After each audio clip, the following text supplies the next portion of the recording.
welcome to First and Filoni. This is, I guess, our penultimate episode, second to last episode. Um, with me, as always, is Andrew Cooper himself. How you doing, man? What's going on, man? Not much, not much. Another quick bowl season. It seems like it's going by way too quick, just like this college season. But we still have probably the best games yet to come, and we'll be talking about those tonight. But over the holidays, not sure if you got to watch a lot of college football. Any games that you saw that you were really interested in, better game than you thought, um, surprising outcome, anything like that? Yeah, I was kind of surprised by the Air Force JMU Yeah. Northwestern Utah game, hmm and there's one more that really got me. South Florida, Syracuse. That was Yes, that one, and I want to kind of go with Kansas UNLV. That was a heck of a daggone year. I mean, heck of a daggone game. Yeah, yeah. I think another one, Bowling Green, Minnesota was sneaky underrated too. Like some controversy at the end of that one. Kansas UNLV, same thing, controversy, but it seems that Kansas is kind of like the old Oklahoma State teams now, where they're going to put up a ton of points and all the games are just going to be a blast to watch. Which I'm here for. Like, hey, let's bring them back, and I'm fine with that. Just to kind of recap as well over the last week, Coastal won, which is I think a surprise as well. South Alabama beat the snot out of Eastern Michigan, and then Eastern Michigan tried to fight South Alabama at the end of that game. Um, Utah and Northwestern, we knew that was going to be a slow burn. Only 21 points scored in that one. Um, Duke looks like their defense is going to hold up. Um, and then hold on one second.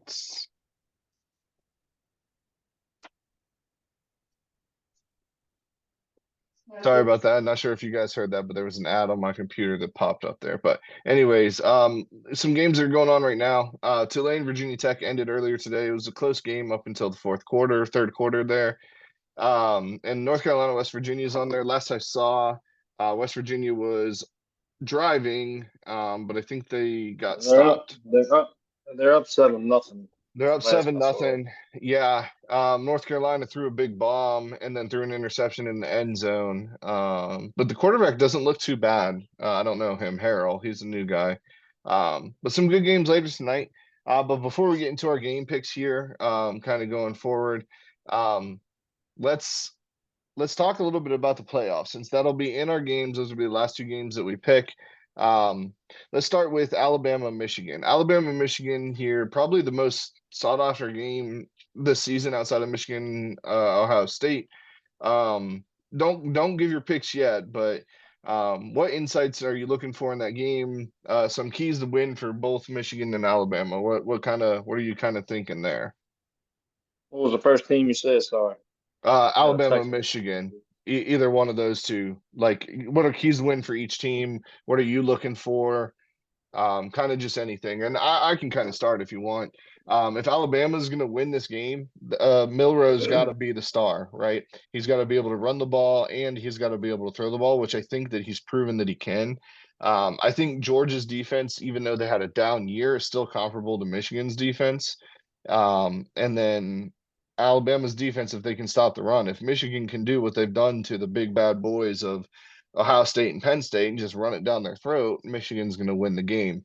So it's going to be battle in the trenches for the key to victory for Michigan, I think, and then Alabama is Milrow ready for that stardom and pretty much a Heisman season for next year. And I think he is, but those would be the two main things I'd be looking at for that game. Yeah, for that game, for me, Alabama's got to come out quick and they got to hit. And Milrow can't get off to a slow start. Right. I watched, watching a few games this year. It's like me and you talked about. 1 week he gets off on a hot start, and I mean he looks good, and then he'll go 2 weeks to where he really doesn't start getting going real good till about the middle way of the second quarter. But I don't think regardless of what's going on with the scandals of Michigan, I mean, Michigan, you're really not that team you really want to take into the second quarter with a struggling quarterback. So I think in order Right. for Bama to win, Milroe's got to be on the ball first drive of the game. And if Michigan has a chance, to me, it's going to be solely on the running game and on the defensive front. Yeah, I mean, yeah, that's exactly right. I think another thing Michigan has to do is I don't know if McCarthy's been hurt this season or if they've just been hiding him until the playoff, but he really hasn't shown anything spectacular. Um, so I think he needs to kind of show up as well, right? Like I don't know if he's there yet, but he needs to show up and he needs to do something because as good as Corum is and as good as Donovan Edwards is, I, I mean, Alabama's defense is still Alabama's defense, as bad as as bad as they have been this year. So, I think that needs to, you know, we'll see. Somebody's got to step up, outside of Corum and Edwards, in that game. And then the second playoff game, Texas Washington. Um, and I've said this, each of the last couple weeks, I think, but this could be sneaky game of the year here. Washington keeps getting disrespected and they keep showing up. They're 13-0. They've beaten everybody. Their defense isn't as bad as they thought. You've been on them since what, like week 4 or 5, that they've been really good and better than they should be. Like their defense is better than they should be. So you've been saying that for a while now, for about 10 weeks now. Um, but then Texas, man, they just seem the more all around team. They don't have Jonathan Brooks, which is a huge loss, but they didn't need him the last 2 games of the season. Quinn Ewers looks to be completely healthy. Don't see many opt outs for those two as well. I think this one's going to be a shootout. So what are your kind of keys to victory for both teams there? Keys of victory, I think, for Washington is going to be the quarterback play on which Penix you're going to get, right? Yeah, And that secondary is going to have to play between the linebackers and the secondaries. They're going to have to play like they did against Oregon. What was that, like week 6 or 7? yeah, Even five, though it six, was, or seven. Yeah, even though, yeah, even though it was, a shootout of a game, but between the linebackers and the secondary, they're going to have to step up against, um, the receiving core of Texas. For me, with Texas winning, I think it all starts on the offensive line and the defensive front. If the offensive line can create gaps for the running backs to go ahead and get them 5 to 7 yards and open up the playbook a little bit, to make them respect the run and then hit them with some play actions. yeah. And definitely, just to get some pressure off of yours, but definitely that big defensive front of Texas, if they show up, I mean, I hate to say it, but I don't think Washington's going to be able to stand a chance. To me, I Yeah, think Texas' defense is better.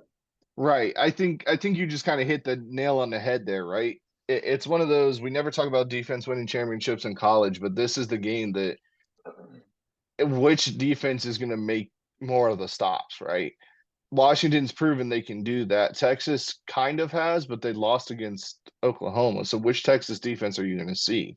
The second half Texas defense or the first half of the season Texas defense? Yeah, I think this one is going to be a good toss-up game, a good to end of the I think that night one's game. that one is definitely going to be, to me, the most fun game to watch. Yeah, I think so as well. And it's not I'm not trying to disrespect Washington because I mean, they got 3 good NFL caliber receivers. They got that big running back who just bowls people over. Penix looks rejuvenated. He's throwing the ball well. Their defense is making the stops when they need to. Um, I mean, they took care of business against Oregon. They made Oregon look silly, like I think in that championship game. But Texas, man, they're just been rolling over people lately. And they even went over some adversity with Ewers out and they still won, but that was more of the team effort. And I think that kind of helped them with it. So I, I mean, maybe we see some Arch Manning in this game, hopefully. Let's hope for that, but I doubt it. But I think that one's going to be a really fun game. That whole day, Monday, is going to be a fun game of college football, I think, as well. Um, so we'll see how that goes here. But that was just kind of a little preview, and we'll go ahead and give our picks, and then we'll give our finals prediction as well. But we'll have a smaller show, just like this shorter show next week as well, to kind of highlight all of bowl season and um, uh, go into the national championship game. So let's go ahead and just get into it, man. Um, we'll pull up the games here. I'm not going to put your team first, but they are on the first day, and we do have to talk about them. They've been doing really, really well in the transfer portal. It seems to be looking up. Better, I think it's a better mindset even at this point this year than you had this point last year. And you were pretty excited about Morris and stuff coming back that last year. But let's start here with the Wasabi Fiesta Bowl. SMU versus Boston College. SMU is favored by 10 points. I'm going SMU here. I've been kind of high on them all year. I picked them to beat our Green Wave, man. You know how much I love the Tulane Green Wave. So I have SMU here, and I think I have them by more than 10. Yeah, I have the same. I've got SMU as well. They're really fun to watch. Even their backup quarterback's pretty good. Like watch out ACC. SMU is coming for you next year. Rutgers, Miami in the Bad Boy Mowers Pinstripe Bowl. I think this one is in Yankee Stadium. Rutgers favored by 2.5. Um, I'm going with Miami with the boys. I think Cristobal's got something cooking down there. I think they've had some bad luck this year, but they still put it together. I thought they could have beat Louisville. I thought they could beat or come close to Florida State. So I'm going Miami with this one. Yeah, this was kind of a no-brainer to me. I went with Miami. I just think Miami's played more of a competition to me. Yeah, the question is their Rutgers has. quarterback, right? Because Van Yeah, Dyke's not playing, so and I yeah, think he's gone. Rutgers everybody's playing. And Rutgers is not a bad team. I think they proved a lot of No. people wrong this year. Next game here, the Pop Tarts Bowl, Kansas State versus NC State. Kansas State favored by 2.5. Fun little note about this game: they're having a live edible mascot, so the winner of the game gets to eat the Pop Tart mascot or part of the Pop Tart mascot. Not sure I would do it because that's disgusting, but it's still kind of a cool little wrinkle that the Pop Tarts Bowl is doing. Um, Andrew, who you got, man? Are you gonna pick against your boys or you gonna go NC State? Is Brendan Armstrong playing quarterback? Oh yeah. I mean, he ain't got nothing to play for. It's not like going to the NFL. I don't know. My picks have been so sporadic throughout the whole last week. So everybody I that I mean, have me picked up too. to this point, I feel like I just need to go ahead and switch. No, I think I'm gonna stick with Dorn and the boys, man. Yeah, Like I said, knock on wood, not bragging by no means, but I like the underdog situation. So yeah. I'm gonna stick with the boys. I'm going with NC State as well. Will Howard transferring. I like Kansas State's backup, but I think Kansas State's kind of in the midst of like a kind of like a transformation in their program. Um, and all the good news from NC State, I think all the young guys that are going to be playing in this KC, Raphael, all of them have something to actually play for next year with a new quarterback coming in, kind of a revitalized transfer portal class. Like some of these guys have some things to play for. So I think NC State's going to come out rocking here. Uh, The only I'm thing that scares picking. me is we Peyton Wilson is not playing, and we lost one of our starting nose tackles, and we've lost. I mm, think we lost one safety, but other than that, I mean, I think the defense will still be pretty stout. Tony Gibson always does a good job with that defense when people are out. So I mean, you've watched more games of NC State this season than I have, admittedly. Are they good against a running quarterback? Because that's who Kansas State's going to be putting out there is a guy who can run the ball. um, I mean, they kept Drones in place. I guess Drones is kind of a scrambler, but they did that, and they did shit, man, I can't even think of the other guy's name. I mean, they have Klubnik pretty good, and Klubnik he can get out the pocket pretty good for Clemson. yeah, So yeah, that's just the only thing is Peyton Wilson is the heart and soul of that defense, and now it's right. time of those younger linebackers to step up and fight for their spot next year, who's going to be the next person? You know what I mean? It's fun to Is he watch. I gonna mean, win be or there? lose. I mean, NC State doesn't have who's that? Is Peyton Wilson gonna be there like on the sideline? Because I Peyton think Wilson will that'll be help there. him out. Yeah, Yeah, if he he's on yeah the sideline. yeah he traveled. Okay. He don't owe NC State nothing. I mean, he No, I played don't 4 or think so. He 5 doesn't years need to in play. Atlanta. No, don't play. Don't play. He's a second, third No, rounder, third or maybe second and fourth rounder, I think, in the NFL. I think he's kind of the next prototypical middle linebacker. So don't hurt yourself. Don't play, kid, for sure.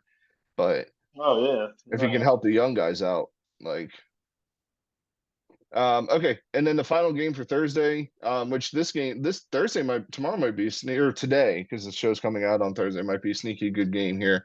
Arizona at Oklahoma. I've been high on Arizona all year. Arizona's favored by 2.5.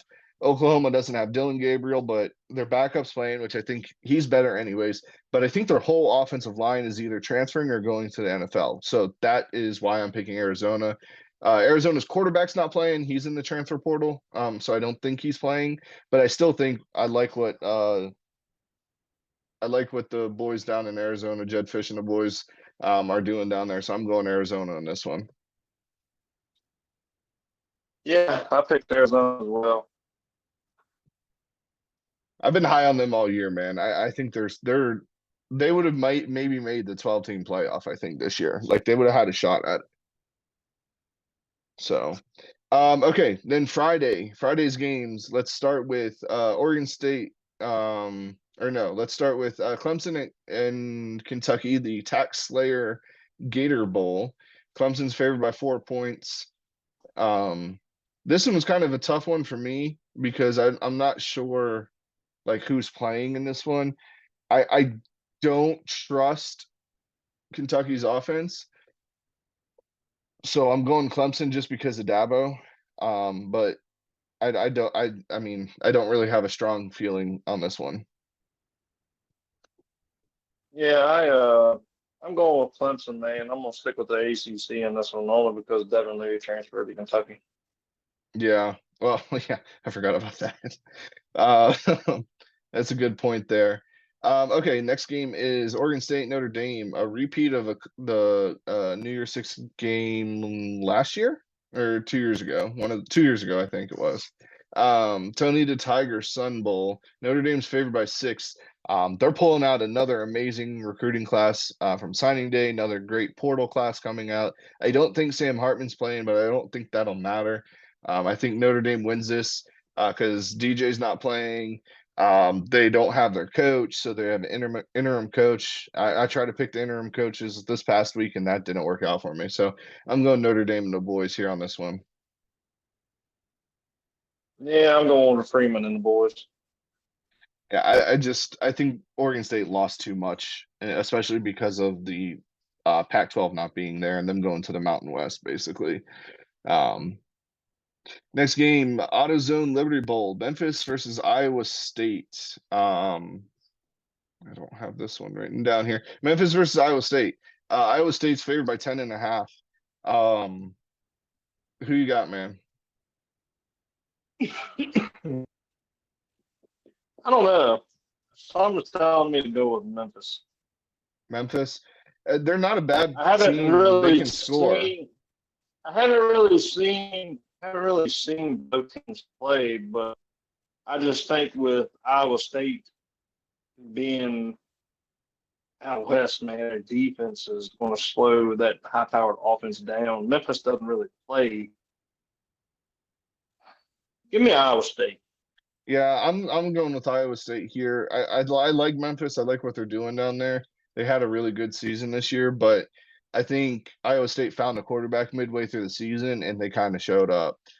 So if they can get that play, 10.5 is a lot of points. I wouldn't be betting on that, but um I'd go with Ohio State on this one. And then Missouri versus Iowa State, not Ohio State. Missouri versus Iowa State, Goodyear Cotton Bowl Classic. Ohio State favored by 3. Mizzou seems to be keeping everybody and everybody playing. Ohio State seems to be transferring everybody. So with that said, I'm going Mizzou, and I mean Ohio State, win or loss, Ohio State, this means nothing to them. They should be national title contenders each year. I'm going with Eli Drinkwitz and the boys up there in Mizzou. He's putting together another sneaky good transfer class and a recruiting class. Like, watch out for the Missouri Yeah. Tigers over the next couple of years, man. They're putting together something up there.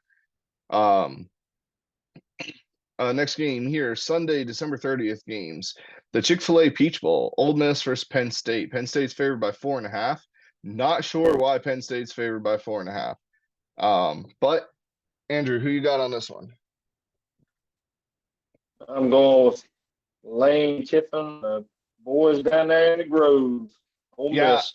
I've been high on. I think I might have been one of the more vocal people for Penn State all year, and they've let me down all year long.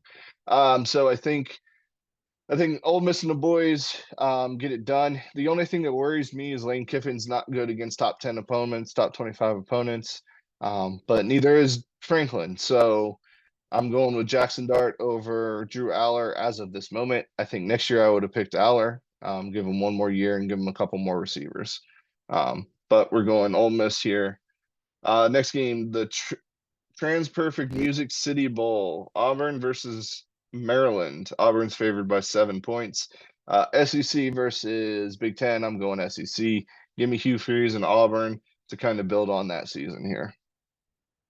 Yeah, I'm going to stick in the SEC as well. Next game, Capital One Orange Bowl.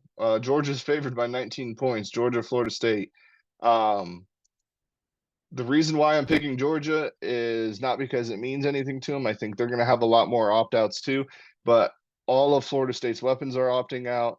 Florida State doesn't have a quarterback. Their offensive line's gone, both wide receivers, the starting running back, um, both their defensive edge rushers, one of their defensive tackles, and a defensive back, all sitting out to go to the NFL.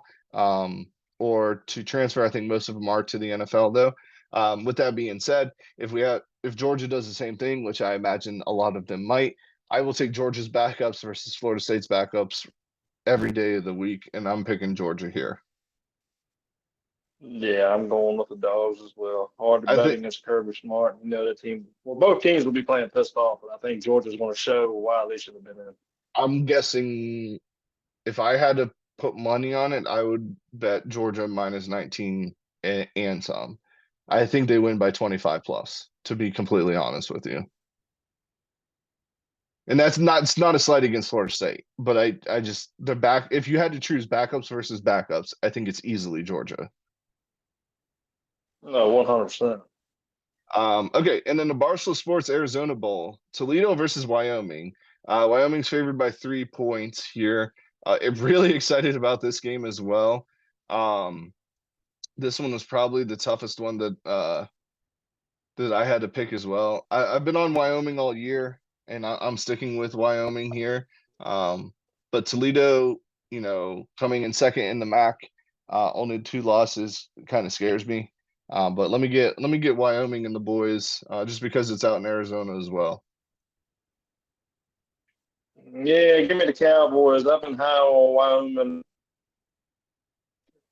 It's hard to go against them now, but Toledo's no joke, though. Yeah, Toledo's good, and I always love me some action, man. A very underrated league, I think, and doesn't get enough credit because they play on Tuesday nights halfway through the season. Um, but yeah, I'm with you there. We've been on Wyoming kind of all year though. So um, next game here is the ReliaQuest Bowl, LSU versus Wisconsin. LSU's favored by 10. Jaden Daniels not playing. I'm not sure what Luke Fickle's doing up in Wisconsin. I think they got a bad draw on this one. I think even though LSU's defense is doo doo, I think LSU wins this one. Um, I think the backup kind of solidifies his position. Um, so I'm going LSU in this one. Go Tigers. Go Tigers. Watch out here. If Jim Harbaugh leaves for the NFL, watch for Brian Kelly to jump ship and go to Michigan. Um, he's been known to do that in the past. He jumped ship from Cincinnati to Notre Dame after a good program came open up after he built that one up. LSU just doesn't seem a good fit for Brian Kelly. So watch out for that. Maybe a little snippet there for the future. Next game here we have is the VRBO Fiesta Bowl. Liberty versus Oregon. Oregon favored by 16.5 points. I doubt that Bo Nix is playing, so I don't know who Oregon's Nah, I backup think he is is. playing. Is he playing? No, I think that's the reason why Liberty's coach was like aggravated was because instead of Nick going and focusing on the draft, he wants to play one more time, and I think that's why like the whole ordeal with that Liberty coach was mad or Well, something. I You mean, have to look even it up. I'm pretty sure Nick's is playing. yeah, I'll have to double check that. But I mean, I'm like regardless, I'm I'm like picking Oregon. 90. I'm like 90. Yeah, I'm like 90% sure Nick's is playing. I'm pretty sure I read something about Liberty's Jamie Chadwell was like upset that he decided to play or something. Well, regardless, I'm picking Oregon, and that's because Liberty's schedule is like ranked 121st out of like 133 teams. Well, Like yeah, all I, four of um, them going undefeated. Like great job. Like that's tough even with that schedule to go undefeated, but you didn't play anybody. So no, I'm going Oregon as well. I mean, I just that you didn't play nobody, and Oregon. I mean, they're it's the question of backups again. Do you take Oregon's backups versus Liberty starters? I think so. I think it might be closer than 16.5 points if that's the case. But if Bo Nix plays as well, no, give me Oregon all day long. Cheez It Citrus Bowl. That's an interesting combination. Iowa versus Tennessee. Tennessee's favored by 6. Can Iowa score enough points, Andrew? Who you got? I with Tennessee, man. I just don't think Iowa is going to be able to score the points to keep up. You know who's starting for Tennessee? I can only imagine more than Walton. Nico. No, Nico's starting this Is week, he? man. Yep, we're getting to see Nico, Uh, man. So this is the game of the future for Tennessee, man. And I think it's a good opportunity because Iowa's defense is very good. So let's see what Nico can do against a good defense, and then that'll get Tennessee fans all riled up for next season, man. Um, so we're both picking Tennessee there. 2 games left, man. The last 2 games. January 1st here we have one at 5 p.m., which is the Rose Bowl, and then one at 8:45 p.m. We'll start with the Rose Bowl presented by Prudential. Alabama versus #1 Michigan. Michigan right now is favored by 1.5. Andrew, who you got, man? I'm not betting against Nick Saban. I did that in the SEC championship, and I'm not doing it again. Yeah, I agree with you, man. I don't. I mean, the last 6 times that Alabama's been in the playoffs in the semifinal, they've won by more than 11 points in every single one of them. So I don't give a piss about nothing but the Tide. Blitz, Bama, blitz. Let's go here. We got old Willie and Drewski down there. Let's go, Alabama. Roll Tide here. I like just like you. I bet against Nick Saban in the championship game. I regretted it. I did it earlier this season versus Texas. I thought I could keep that momentum going. Uh, but Nick Saban's having a great offseason as well. He seems to be a lot lighter mood on Pat McAfee this week as well, last week too. When Nick Saban's happy, it's a scary moment, man. It's a scary, scary moment. So we both have Bama here on this one. And then the last one, the All-State Sugar Bowl. #2 Washington versus #3 Texas. Texas favored by 4 points. I'll go first on this one. Short and simple. The more complete team, I think, is Texas. Washington has better receivers, but it's not by a lot. But Texas has a better defense. The only thing, and I think you alluded to it earlier, is if Washington can run the ball on Texas, then it's going to be Washington's game because then they'll have the play action going and they'll tear through that defense. But I'm going Texas here. I have full faith that Stark is going to bring them back and we're going to get a rematch of week 2 of the college football season. Yeah, I'm going Texas as well. I think Penix's final ride is going to be right there. I think it's going to be a shootout, but to me, I just think ah, it's hard to go against Texas, especially with Yeah. healthy Quinn Ewers. So I'm gonna stick with my pick. Yeah, I think so as well. And we both have doubted Washington in the past, but I, j- I, I mean, Pac-12s there's no defense in the Pac-12, like none outside of Utah. Like that was it. So Texas at least has a defense. I don't think they're as good as Utah's, but we'll see there. So we both have Texas versus Bama in the championship game. We'll see if we're right. I think Bama wins it all again this year. I think they get revenge, but um, I'm not giving my official pick out until I see the actual game. Uh, but I do have some money down on Alabama to win it all as of right now. Um, do you have any? You want to give any bold predictions for that Alabama Texas, or you just want to wait? Nope, I'm holding off. I'm holding off. Fair enough. Fair enough. All right. Well, that's the show for this week. We're going to keep it short and sweet over the next 2 weeks to finish out the college football season. Some things in the work for the off season. I know I am going to be syncing up with Milwaukee Mike and Nerdy D from the Casual Wrestling Podcast. We're going to do a fake universities for wrestlers, and we're going to put it on our show and have each position out there. And then look out for a potential YouTube series as well for NCAA 13, my journey as a coach to rise up the ranks and see where we go on there. So we'll see. We'll see if those two things come to fruition. Look out for a draft special as well. But that's all for us for this week, and we will see you next week.